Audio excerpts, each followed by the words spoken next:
మనం గనక ఒక 10 మందిని అడాప్ట్ చేసుకొని 10 మంది అసోసియేషన్ ప్రిపేర్ చేసుకొని మనం గనక ప్లాన్ చేస్తే మనకి ఎన్ని గంటలు వస్తాయి? 80 వస్తాయి.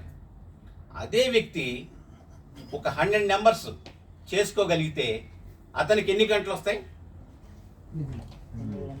800 గంటలు వస్తాయి. అదే వ్యక్తి చేసుకుంటే 800 గంటలు పర్ డేలో ఉంటాయి.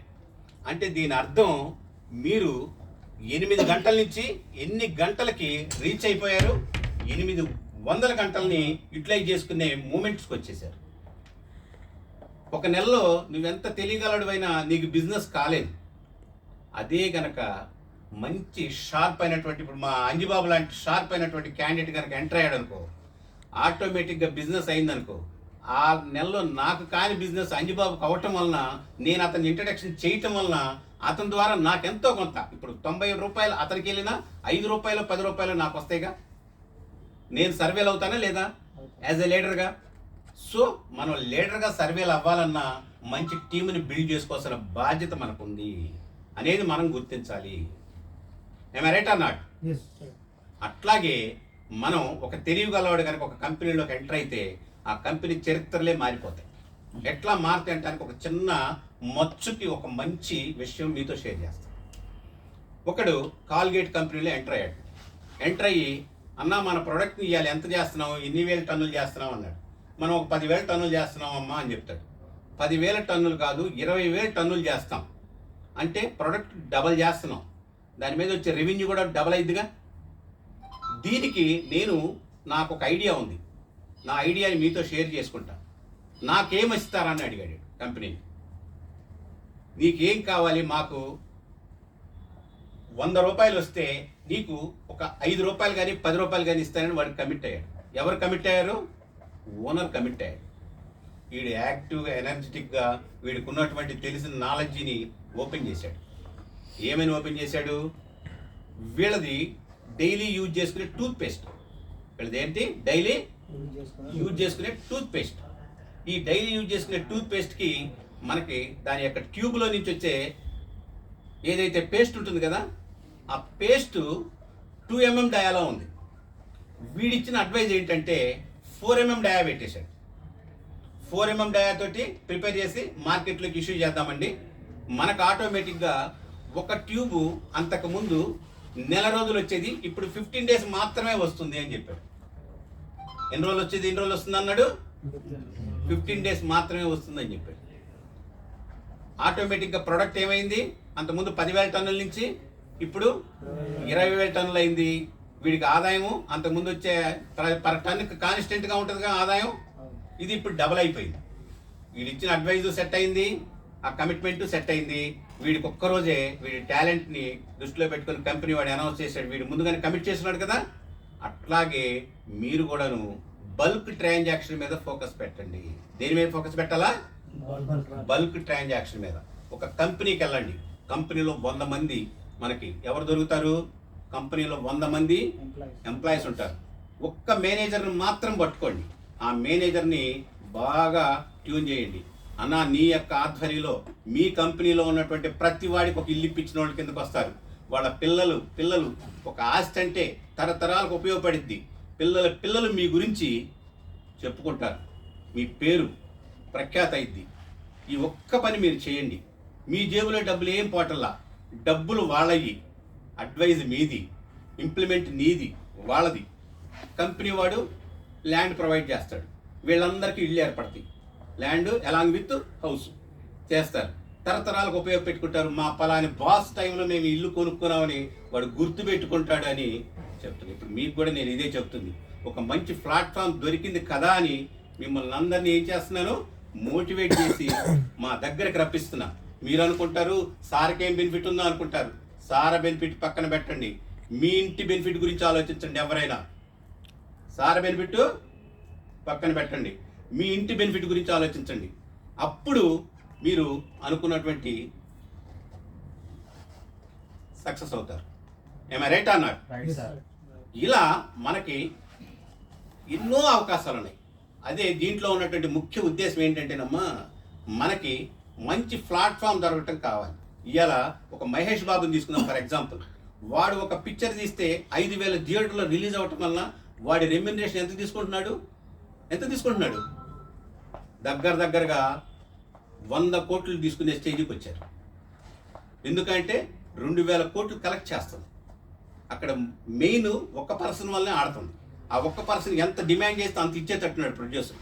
వాడు ఇవ్వని పక్షాన వీడే డైరెక్ట్గా పిక్చర్ తీసుకొని రిలీజ్ చేసుకొని ఆ 100 కోట్లు కాదు 200 కోట్లు సాధించుకునేటట్టున్నాడు. ఎందుకు? వీడికి ఆ మార్కెట్లో అవేర్నెస్ వచ్చేసింది. అట్లాగే మీరు కూడా అంతే. మీరు జాగ్రత్తగా ఈ ప్లాట్ఫామ్ చాలా గొప్ప ప్లాట్ఫామ్ కాబట్టి దీన్ని చక్కగా వాడుకుంటే మీకు వచ్చే ఆదాయం ఇవాళ ఎవరైనా ఒక ఎంప్లాయీగా వెళ్తే మనకు కంపెనీడు మహా ఇస్తే ఎంత ఇస్తాడు? వాడు మహా ఇస్తే 25,000 నుంచి 50,000 ఇస్తాడు. అది కూడా మీ ఎక్స్పీరియన్స్లు. వాడికి మళ్ళీ వచ్చేటప్పుడు దండం, పోయేటప్పుడు దండం, మధ్యలో మనకి ఒక ఫ్రీడమ్ ఉండదు. మళ్ళా అదే మన ఫీల్డ్ ఎలాంటి ఫీల్డ్? నువ్వు ఎప్పుడైనా రా, యు ఆర్ ద ఫ్రీలాన్సర్, నువ్వు ఎప్పుడైనా పో, బట్ స్మార్ట్ వర్క్ చేయి. ఎవరి కోసం చేయాలా? మన కోసం, మన ఫ్యామిలీ కోసం, రేపు మన పిల్లల భవిష్యత్తు కోసం. ఇవాళ నువ్వు ఒక 5 లక్షలు సంపాదిస్తే చాలు.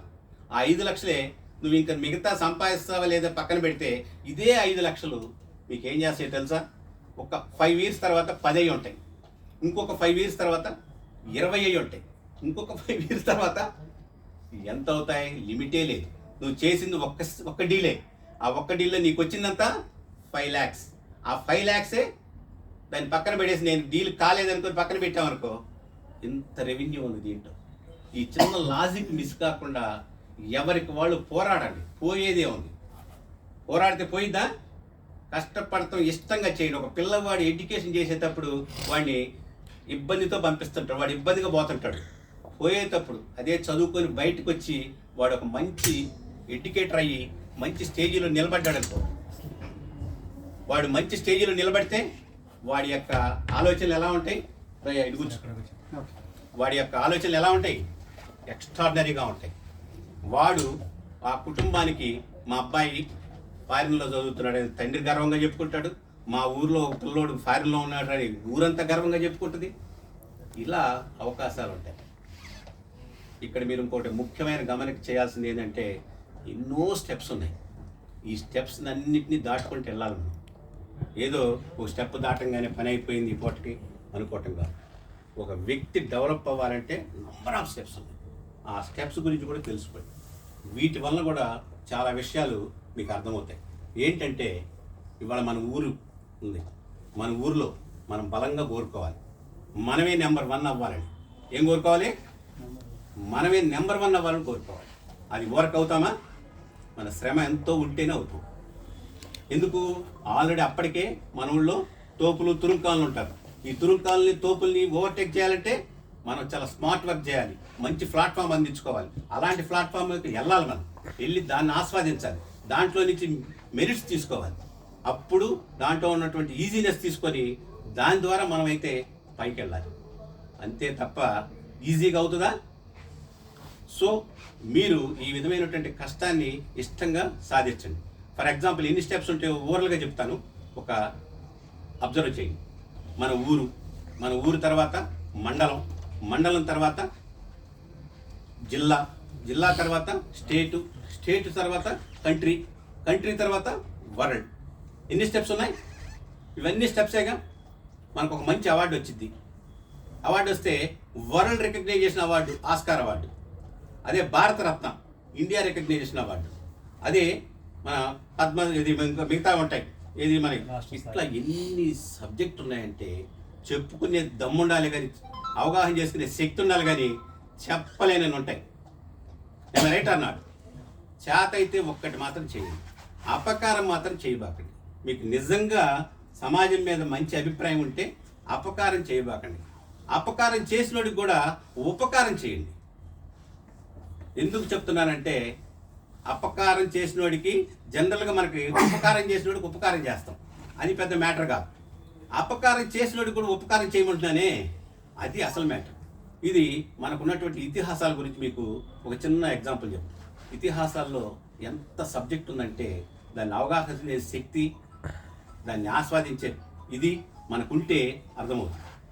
ఫర్ ఎగ్జాంపుల్ మనకి ఇద్దరు వ్యక్తులు భారతంలో ఇద్దరు రైవల్స్. ఎవరు? ఒకడు దుర్యోధనుడు, ఇంకోడు ధర్మరాజు. ధర్మరాజు ఏ కాడికి అవతలవాడికి ఇబ్బంది చేయకూడదని కోరుకుంటాడు. దుర్యోధనుడు ఏ కాడికి అవతలని ఎట్ట నాశనం చేయాలని కోరుకుంటాడు.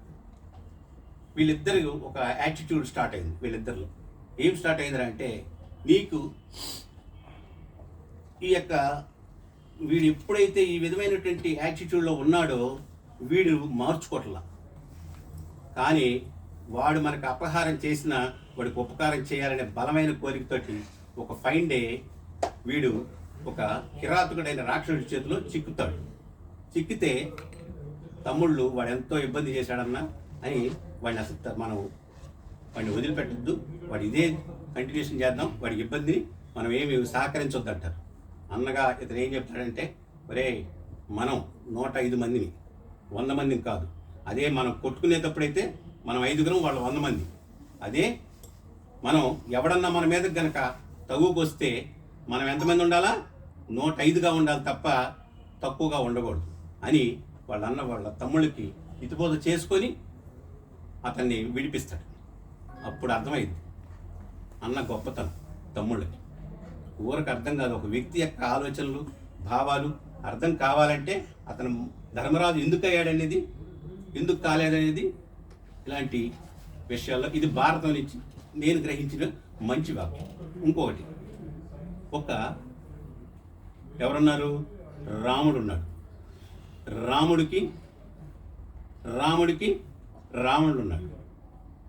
రాముడి యొక్క భార్య మండోదరి ఏం చెప్పిందంటే, అసలు రాముడి గురించి ఏంది ఇంత గొప్పగా చెప్పుకుంటున్నారు, అసలు ఎలా ఉంటాడు ఆ వ్యక్తి అని ఈమె ఒకసారి పరిశీలన చేద్దామని ట్రై చేస్తానికి దగ్గరికి వెళ్ళిపోతాడు. రాముడు ఎలాంటి వాడో తెలుసా? రాముడు ఒకటే చేశాడు. ఎలాంటి వాడంటే, తను వచ్చేసి